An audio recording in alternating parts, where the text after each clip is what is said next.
Look what I made. These are actually copycat, literally cat. There's a cat-shaped one in here. Copycat Starbucks egg bites.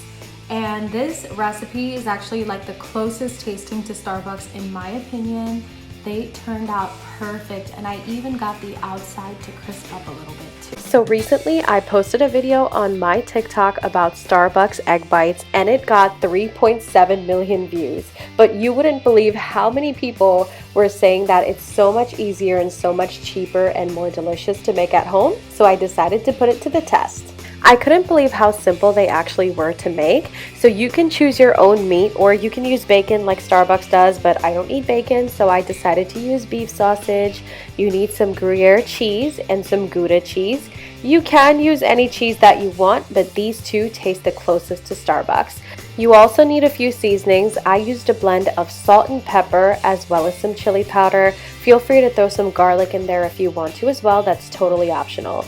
You need 6 eggs as well as half a cup of cottage cheese and some silicone molds. Start by shredding your cheese. You're going to need half a cup of each cheese. So half a cup of the Gruyere cheese and half a cup of the Gouda cheese. Fresh cheese always tastes best. Did I also mention that this is a high protein, low carb, and ketogenic recipe? You got that right. So throw your cheese, your eggs, your cottage cheese, and your spices right into your blender.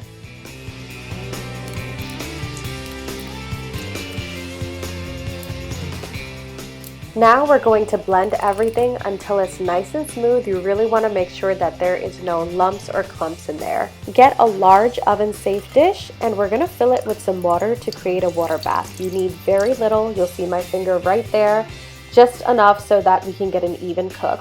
Place your molds in there and then go ahead and place your meat and pour your concoction right on top of that.